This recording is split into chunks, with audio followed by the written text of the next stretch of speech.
Hace un año yo estaba compartiendo un mensaje que se llamó Corramos Juntos, la carrera de la fe en el 2024. Creo que corrimos juntos muchos de nosotros.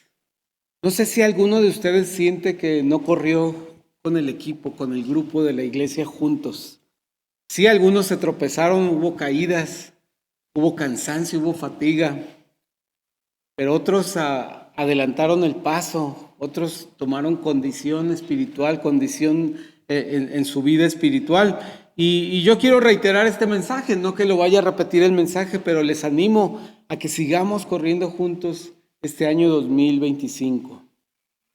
Correr juntos significa escuchar la respiración del otro, escuchar si tiene un dolor, si está batallando con su carrera, si necesita que yo baje un poquito el paso para acompañarlo, si necesito animarlo con mis palabras, si necesito regañarle porque no está corriendo, teniendo la capacidad de correr. Entonces, reitero este mensaje y antes de ver el mensaje que daremos continuidad al estudio del Evangelio de Mateo, quisiera que orásemos por el mensaje y también por los niños que van a su clase, su primer clase del año.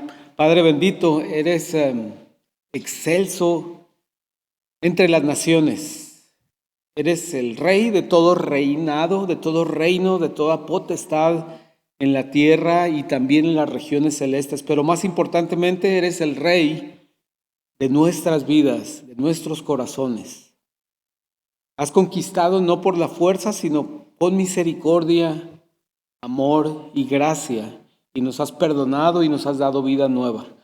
Gracias, Señor. Queremos que nuestros hijos lleguen a este mismo conocimiento tuyo, que lleguen a conocerte, a necesitarte como un Salvador y después a pedirte perdón y a pedirte que vengas a sus vidas poniendo su fe en ti, Señor. Que estas clases que domingo a domingo, que este tiempo que están en el área de cuna, sirvan para ir arraigando este mensaje de salvación del Evangelio en sus vidas, Padre. Bendícelos, Padre, bendice a sus maestras también. Y a nosotros danos la oportunidad de ser receptivos del mensaje de tu palabra, de ser reflexivos de lo que tú nos vas a retar este año y de podernos dejar que tú nos examines, que tu palabra nos examine en nuestros corazones y en nuestras intenciones y en nuestros hechos. En Cristo Jesús te pedimos esto. Amén. Amén. ¿Pueden pasar los niños a su clase, por favor? A sus clases. Bueno, llegamos al capítulo 21 del Evangelio de Mateo. Y este capítulo 21 está insertado dentro de un grupo de mensajes que reflejan. Es parte de 5 temas que tiene el Evangelio de Mateo. Perdón que sea reiterativo con esto, hermanos. Perdón que sea repetitivo con estos temas. Pero quiero que ustedes tengan el panorama del Evangelio de Mateo y al mismo tiempo los detalles del mensaje específico. Pero este Evangelio de Mateo, es importante conocer estos 5 temas principales porque también son los 5 temas que cada persona, desde el primer siglo hasta nuestros días, va enfrentando cuando conoce a la persona de Jesucristo, va enfrentando cuando conoce el Evangelio de Jesucristo. Es decir, el primer tema es que alguien le revela a una persona que Jesucristo está vivo, que Jesucristo tiene una oferta de salvación para las personas. Y así son los primeros 10 capítulos de Mateo. El rey es revelado. El reino es revelado, las características del reino y los súbditos de ese reino son mostradas en los primeros 10 capítulos del Evangelio de Mateo. Y en los capítulos 11 y 13 vemos que hay una reacción por parte de la persona que escucha que es divulgado el reino de los cielos y el rey. Esta respuesta puede ser cierta rebeldía ante el anuncio del Mesías Salvador. Y eso fue lo que pasó con Israel. Inicialmente se rebelaron las autoridades religiosas. Todos aquellos que estaban arraigados en una religión fuertemente se rebelaron en contra de este rey de gracia y misericordia que traía una salvación gratuita otorgada por Dios y no ganada por el esfuerzo personal de cada creyente. En respuesta a esto, el tercer tema es que el Señor se repliega un poco. Ya no está en lugares tan públicos, ya no hace, llamaría eventos, pero ya no tiene actos tan públicos con muchedumbres, y su enseñanza la empieza a codificar a través de parábolas que tienen que ser explicadas posteriormente. Esto veremos ahora en los capítulos 21 al 26, trae el cuarto tema, que es el rechazo abierto al Mesías, el rechazo abierto al Rey. Y esto incluye el arresto, el castigo, el juicio y la muerte de Jesucristo. Y esta sería una historia muy triste si no fuera por el quinto tema del Evangelio de Mateo, que es la resurrección del Rey. Es decir, no importa que hubo rebelión, no importa que hubo rechazo, el Rey cumple los planes del Padre Eterno y Él viene a rescatar lo que se había perdido, y para esto tenía que resucitar, vencer la muerte, vencer al enemigo y vencer al pecado. Entonces estamos en el cuarto tema, el rechazo del Rey. Y es importante, pareciera un tema incómodo, decir, ¿cómo vamos a abundar tanto en que rechazan a nuestro Señor? Bueno, abundamos en este tema porque es la realidad cotidiana que vivimos cada día. Hay un rechazo así muy velado, un rechazo muy sutil, o puede haber un rechazo muy abierto en contra del Señor Jesucristo y todo lo que Él representa y su mensaje de salvación. Y este tema del rechazo del Rey también vimos la semana pasada que tiene 5 subtemas, ¿no? O se desarrolla este rechazo en 5 temas. De hecho, el rechazo ya estaba patente en toda interacción que Jesús tenía con las autoridades, con los líderes religiosos, con las 2 principales sectas de los judíos, los 2 principales grupos. También era patente con ciertas autoridades, con los escribas que eran los encargados de hacer de tener en orden los rollos de la ley en el templo. Y Jesús y el Evangelio muestra este rechazo al Rey hablando primero de 3 señales que Jesús hace para poner en evidencia, que les quedara claro a los israelitas que lo estaban rechazando. En segundo lugar, enseña 3 parábolas para enseñar en qué consiste este rechazo, específicamente al Padre, al Hijo y al Espíritu Santo. Después le hacen 3 preguntas a Jesús en cuestionamiento a estas parábolas. Después Jesús entrega 3 discursos, uno para las autoridades romanas, para los seguidores de Herodes, otro para los fariseos y otro mensaje para los saduceos. Y finalmente emite un juicio específico para cada uno de ellos. Otra manera que lo que pusimos esto mismo es en esta tablita. El rechazo del Rey lo vemos que consiste en el Evangelio de Mateo en 3 señales, 3 parábolas, 3 preguntas, 3 discursos y 3 juicios. ¿Por qué el Señor quiere sujetar esta enseñanza de este capítulo al número 3? No lo sabemos. Es interesante, pero quizá es para que lo memoricemos. Y es interesante porque cada segmento de la palabra de Dios pareciera ser una narración únicamente. Pero si nosotros ponemos atención, vamos a darnos cuenta que va cubriendo temas, va cubriendo puntos específicos, va haciendo una conexión con alguna pregunta que se le hizo, va haciendo una conexión con un tema anterior. Entonces, esto es interesante de los evangelios, que siempre tienen una conexión muy interesante con eventos anteriores o simultáneos que podemos ver en otros evangelios.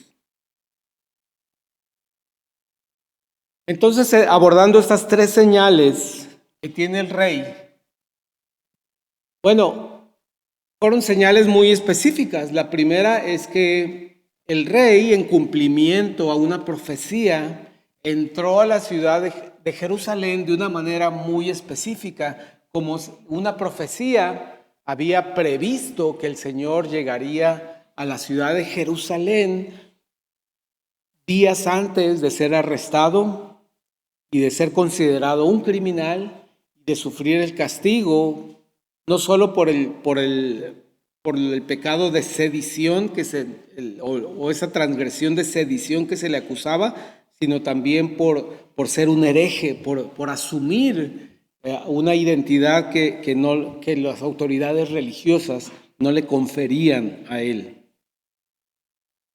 Eso está en los primeros 11 versículos del capítulo. En segundo lugar viene otra señal que, como título en la Biblia, dice la purificación del templo. No me gusta porque da la impresión, la purificación del templo, de que él hizo un ritual, de que hizo él algo místico ahí. No, simplemente puso en orden el templo. El templo debería ser reconocido como una casa de oración, una casa en la que se leían las escrituras, en la que se explicaban las escrituras, y el Señor encontró algo diferente, por eso hizo una limpieza, un ordenamiento de lo que se hacía en el templo, en los versículos 12 al 16. La tercera señal es que cuando el Señor tuvo hambre, se acercó a una higuera, no tuvo fruto, la maldijo y le dijo, pues, suena muy fuerte maldecir, pero simplemente le dijo, no tendrás más fruto, no llevarás más fruto. Y la higuera se secó, y dio pie a que el Señor les recordara que la oración y la fe son elementos muy importantes de este tiempo que viene, cuando el Señor será apresado, cuando el Señor será castigado y el Señor morirá. Y son tres señales definitivas para la nación de Israel. Después siguen tres parábolas, que estas parábolas eran necesarias porque los que escucharon estas tres y vieron estas tres señales, especialmente la del templo, la de cómo Jesús puso orden en el templo, corrió a los que estaban cambiando, los de las casas de cambio, corrió a los que estaban vendiendo animales para los sacrificios dentro de los atrios del templo. Las autoridades religiosas se molestaron mucho porque Jesús volvió a ordenar el templo, que una sola persona a la que reconocían como un hereje hubiera hecho ese cambio tan importante. Hubo antagonismo de parte de ellos, de los escribas y los fariseos, por este hecho. Los otros dos como que no les importaron mucho lo de la higuera y que Jesús entrara a la ciudad de Jerusalén montado en un burrito. Pero estas tres parábolas que veremos, la siguiente mensaje, tienen que ver con esta oposición a que Jesús entrara en el templo y lo pusiera en orden. Leemos entonces en el capítulo 21 de Mateo, dice el versículo 1, cuando se acercaron a Jerusalén y vinieron a Betfagé, al monte de los olivos, Jesús envió 2 discípulos diciéndoles, id a la aldea que está enfrente de vosotros y luego hallaréis una asna atada y un pollino con ella. Desatadla y traédmelos. Y si alguien os dijere algo, decid, el Señor los necesita y luego los enviará. Todo esto aconteció para que se cumpliese lo dicho por el profeta cuando dijo, decid a la hija de Sión, he aquí tu rey viene a ti. La hija de Sión es Jerusalén, es otro nombre de la ciudad de Jerusalén. He aquí tu rey viene a ti, manso y sentado sobre una asna, sobre un pollino, hijo de animal de carga. Y los discípulos fueron e hicieron como Jesús les mandó, y trajeron el asna y el pollino, y pusieron sobre ellos sus mantos, y él se sentó encima. Y la multitud, que era muy numerosa, tendía sus mantos en el camino, y otros cortaban ramas de los árboles y los tendían en el camino. Y la gente que iba delante y la que iba detrás aclamaba diciendo, Hosana al Hijo de David, bendito el que viene en el nombre del Señor. Hosana en las alturas. Cuando entró en Jerusalén, toda la ciudad se conmovió diciendo, ¿quién es este? Y la gente decía, este es Jesús, el profeta de Nazaret de Galilea. Lo que vemos en este mensaje es que se utiliza un versículo del profeta Zacarías, del capítulo 9, versículo 9, que dice textualmente, alégrate mucho, hija de Sión, da voces de júbilo, hija de Jerusalén, y aquí tu rey vendrá a ti, justo Salvador, humilde y cabalgando sobre un asno, sobre un pollino, hijo de asna. Entonces vemos que físicamente un cumplimiento textual, ¿no? Venía la asna y el pollino, la cría de la asna, y Jesús venía montado. No se especifica exactamente en cuál de los dos, pero vean que dice que vendrá un rey justo, salvador, humilde. Sin embargo, acabamos de leer que lo que dice en el Evangelio de Mateo dice, tu rey viene a ti manso y sentado sobre una asna. Ahí sí especifica la asna.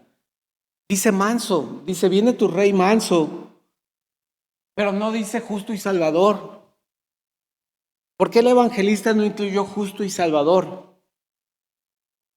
Bueno, lo cierto es que esta es una de esas ocasiones, de esas muchas ocasiones en que hay un versículo de los profetas, tiene un cumplimiento en el tiempo de Jesús, en su primera venida, y tiene un cumplimiento en el futuro, en la segunda venida de Cristo. Es decir, cuando él entró a Jerusalén montado en la asna, él estaba cumpliendo esta parte de venir como un rey manso. Era un rey manso porque venía a entregarse en sacrificio por tu pecado y por mi pecado. Era un rey manso porque no se iba a defender ante las acusaciones que se le hacían. Era un rey manso porque venía a servir a aquellos que necesitábamos de su sacrificio y de su salvación. Entonces tú pensarás, bueno, ¿qué no va a venir como justo y salvador? Sí. Y dice Apocalipsis, capítulo 19, del 11 al 21, que él vendrá como justo y salvador, pero dice este pasaje de Apocalipsis que ahora vendrá montado en un caballo blanco.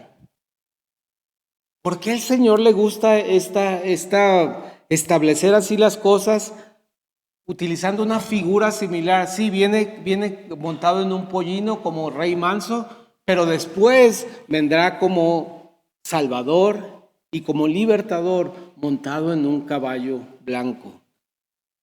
Son esas cosas que le dan a la Escritura un carácter único, un carácter especial, que uno dice, si esto se tratara de un invento, ¿por qué tendrían que hacer esta relación entre los animales de carga y después proyectar al futuro, a la segunda venida, un animal majestuoso como un caballo blanco? ¿Por qué?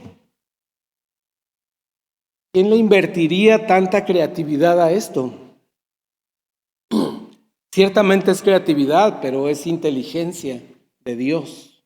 Como Él estableció las cosas y como Él prometió que vendría un Salvador manso, porque necesitábamos un Salvador manso que entregara su vida por nosotros, pero también está diciendo Zacarías que en el futuro vendrá un rey a juzgar a todo aquel basado en el hecho de que si creyeron en Él o rechazaron su oferta de salvación. Así que el Señor vendrá cabalgando sobre un caballo blanco en el futuro, pero para beneficio nuestro vino primero a la ciudad de Jerusalén montado en un asna, demostrando un carácter manso, un carácter de servicio. El pueblo lo recibió diciendo esta palabra hosana, que significa literalmente suplico que me salves, o por favor libéranos. Eso es lo que la gente le estaba diciendo. Sin embargo, aunque estaban diciendo esta palabra en hebreo, hosana, había un grave error en la percepción del pueblo. La gente estaba percibiendo, y cuando le preguntaron quién es este que viene y que todo el mundo le está celebrando su llegada, y dijeron, es un profeta, Jesús, el profeta de Nazaret de Galilea. Es decir, estaban muy animados, muy emocionados, pero no veían ahí más que la llegada de un profeta. No veían la llegada del Mesías. Esa era la gran omisión de este pasaje. Sí, hubo mucho júbilo, hubo mucha algarabía, pero no estaban identificando correctamente a quién estaba llegando. Estaba llegando el que los iba a librar del castigo y de la ira de Dios por causa del pecado. no un profeta que venía a regañarlos. Y hasta hoy en día la humanidad tiene un problema identificando quién es Jesucristo. Desafortunadamente la persona de Jesucristo se ha hecho un carácter relacionado con una iglesia, relacionado como hijo de María, relacionado como el fundador de una iglesia, y Jesucristo no es ninguna de esas cosas. Lo es, pero son secundarias, terciarias. Lo importante es que Jesús es el ungido de Dios, el sacrificio apartado para que en aquel momento y hoy en día creamos en Él para obtener reconciliación con Dios. Hoy en día Jesucristo es referido como uno de muchos personas sabias, iluminadas, pacientes, consecuentes, influyentes, pero no es reconocido como el Salvador que cada persona de la humanidad necesita para depositar en Él su fe y su confianza y considerarlo una persona viva, un consejero fiel, un Dios, un príncipe de sus vidas. Espero que no sea el problema tuyo, que tengas una referencia histórica, una referencia ética, una referencia moral, una referencia religiosa al pensar en Cristo, sino que realmente pienses en Él como la oferta que Dios envió, la persona que Dios envió para rescatarte de las consecuencias de tu pecado en tu vida. Entonces esta presentación que hizo el rey de entrar a la ciudad de Jerusalén fue la primera señal que presentó a su pueblo, a la población en general. La segunda señal es que se dirigió al templo, como dicen los versículos 12 al 16, se leen así. Y entró Jesús en el templo de Dios y echó fuera a todos los que vendían y compraban en el templo, y volcó las mesas de los cambistas y las sillas de los que vendían palomas, y les dijo: escrito está, mi casa, casa de oración será llamada, mas vosotros la habéis hecho cueva de ladrones. ¿Se fijan que no dijo cueva de comerciantes? Continuó con el 14. Y vinieron a él en el templo ciegos y cojos y los sanó. Pero los principales sacerdotes y los escribas, viendo las maravillas que hacía, y a los muchachos aclamando en el templo y diciendo: Hosana al hijo de David, se indignaron y le dijeron: ¿oyes lo que estos dicen? Y Jesús les dijo: sí, ¿nunca leíste de la boca de los niños y de los que maman perfeccionaste la alabanza? Y dejándolos salir fuera de la ciudad, salió fuera de la ciudad a Betania y posó allí. Entonces, imaginen esta escena, que no es la primera vez que Jesús hacía esto.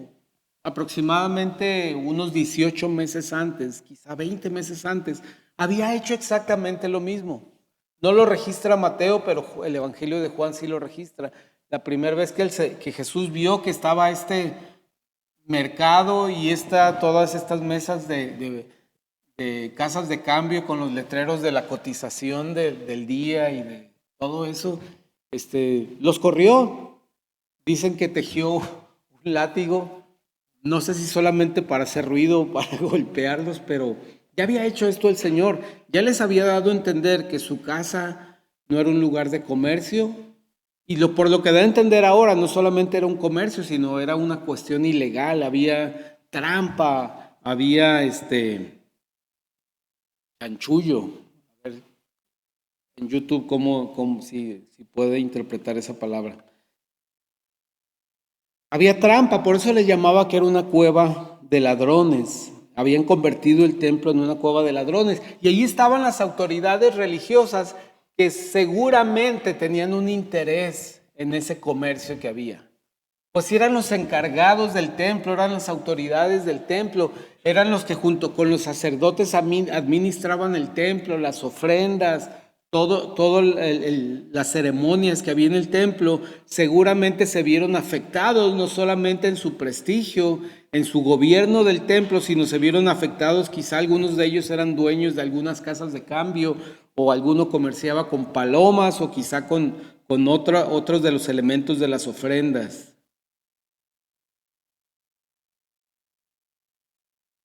Sin embargo, no pudieron ahí mismo presentar una resistencia a Jesús porque había mucha algarabía, había muchachos,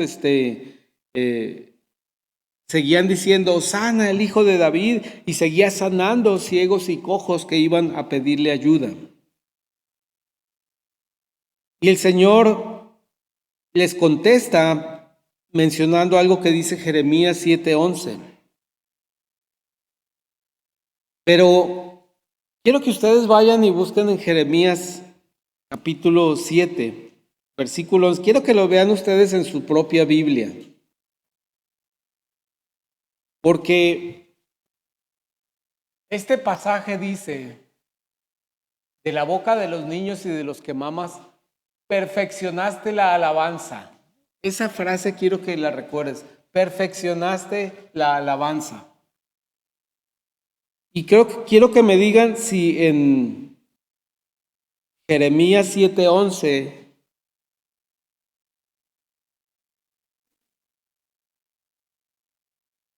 dice eso. ¿O es el pasaje que dice que la casa será dejada desierta? ¿Quién lo tiene que lo pueda leer en voz alta, por favor? Sí.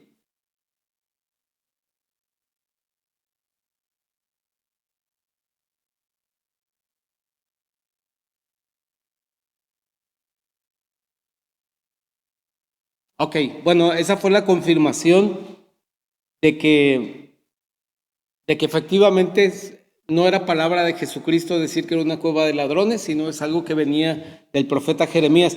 Perdón, es el Salmo 8, versículo 2. Es el Salmo 8:2 en el que quiero que contrastemos con esta frase. Si alguien lo tiene, el Salmo 8, versículo 2, que lo lea, por favor, en voz alta igual. Sí, Julita.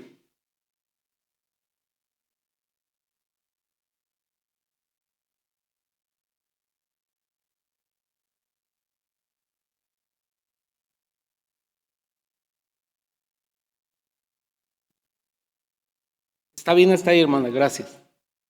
De la boca de los niños y de los que mamas, fundaste la fortaleza. No dice perfeccionaste la alabanza. Es extraño, ¿no? Es la manera en la que se tradujo del hebreo primero al griego y después al español. Hay cierta divergencia en eso. No es incorrecto lo que dice, ¿verdad? En otros pasajes habla de que en la boca de los pequeños la alabanza es perfecta. Pero lo que dice, si vamos directamente a este salmo, dice, fundaste la fortaleza a causa de tus enemigos. ¿Y quiénes eran los enemigos? Los fariseos y los escribas que estaban ahí en ese momento con él. Ellos recordaron que, nos estás considerando tus enemigos y nos estás considerando vengativos, ¿verdad? Porque eso es lo que dice más adelante, a causa de tus enemigos, para hacer callar al enemigo y vengativo. Entonces, este versículo que Jesús trajo para contestarles a ellos era más confrontativo, era más antagónico. ¿Por qué? Porque estamos hablando de una respuesta del rey ante el rechazo de su pueblo. Y básicamente lo que hace el Señor con esta señal es señalar la corrupción que había en las autoridades religiosas. La vida de Israel estaba en parte corrompida por las costumbres. Ellos ya se habían acostumbrado a que en el templo había mesas de cambio de moneda. Si alguien venía de Asiria pues, y traía sus monedas, ahí las podía cambiar en el templo. Qué conveniente, qué práctico, qué buen servicio daba el templo. Y si alguien no traía, obviamente si alguien venía de muy lejos no iba a venir cargando un becerro, no iba a venir cargando un chivo, ¿verdad? Para el sacrificio. Era más práctico una paloma. ¿Y qué sería más práctico que comprarla ahí mismo, verdad? Era muy conveniente pero no era el uso de la casa del Señor.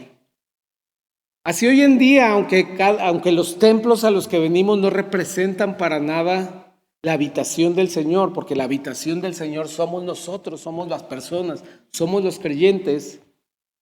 Así a veces tenemos la tentación de darle un uso incorrecto, pero lo cierto es que cada templo debe ser llamado casa de oración. Cuando la gente pase por aquí debe decir, esa es la casa de oración de aquí de Cafetales. Pero a lo mejor no sé qué dirían si pasan por aquí. Ahí a veces se escucha música, se escucha que cantan.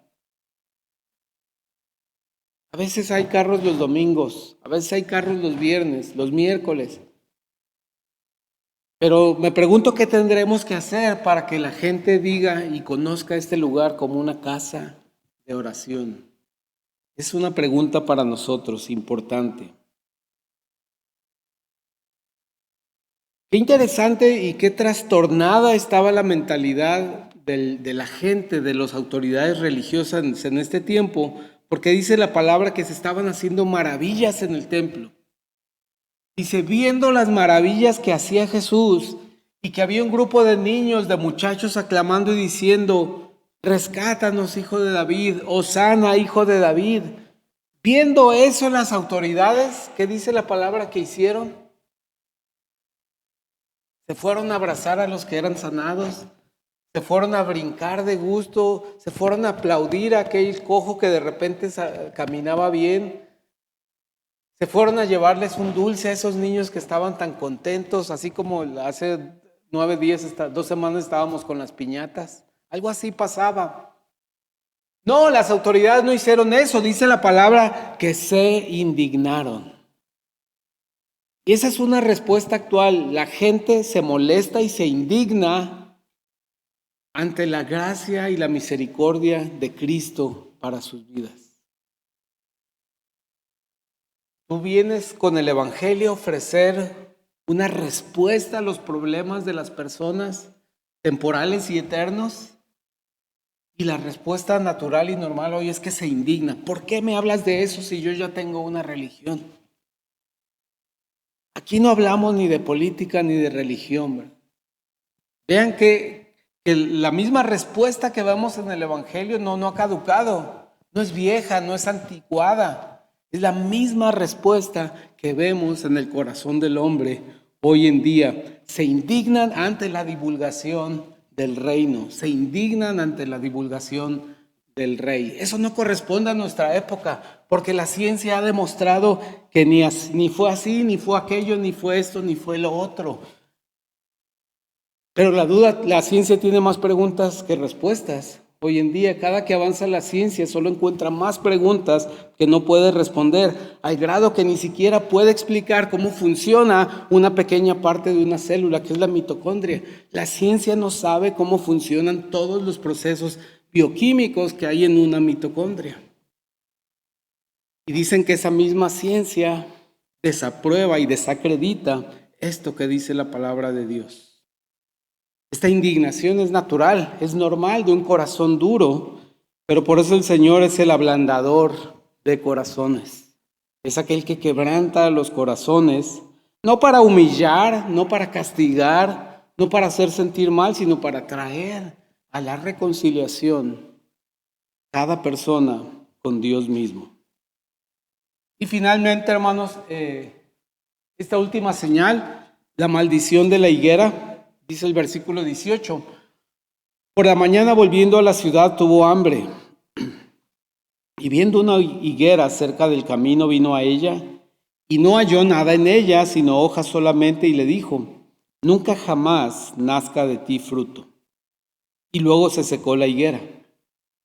Viendo esto los discípulos decían maravillados, ¿cómo es que se secó enseguida la higuera? Respondiendo Jesús les dijo, de cierto os digo que si tuviereis fe y no dudareis, no solo haréis esto de la higuera, sino que si a este monte dijereis, quítate y échate en el mar, será hecho. Y todo lo que pidiereis en oración, creyendo, lo recibiréis. Suena muy fuerte esta tercera señal, como que lo que el Señor creó en el huerto del Edén, de repente le dice, ya no darás fruto más. Bueno, lo cierto es que fue algo específico de esa planta nada más. No maldijo la especie, no hizo estéril a perpetuidad la higuera, no. No, mi vecina tiene una y nos da muy buena sombra en el verano. Esta higuera tenía hojas muy vistosas que a lo mejor daban buena sombra, se veía bonita, daba abrigo al asoleado, pero no tenía fruto. En Lucas, en el Evangelio de Lucas capítulo 3 se indica que Dios le dio a Israel 3 años de oportunidad para que llevara fruto, pero la nación falló. Cristo utilizó esta señal de decirle a esta higuera que no produjera fruto. Fíjense que no le dijo que se secara, no le dijo consúmete y achichárrate. No, le dijo simplemente no darás fruto. Puedes seguir con tus hojas, puedes seguir creciendo, pero no darás fruto. Sin embargo, una respuesta de la higuera fue secarse. Y lo cierto es que esta señal tiene por objeto señalar que Israel no tenía un fruto externo, no tenía un fruto agradable a Dios. Era vistoso, se veía apariencia de que tenían una religión muy bien establecida, se veía la apariencia de que tenían una muy buena organización en su templo, un edificio majestuoso para ese tiempo, el más importante de Jerusalén, pero no tenían un fruto que le agradara a Dios.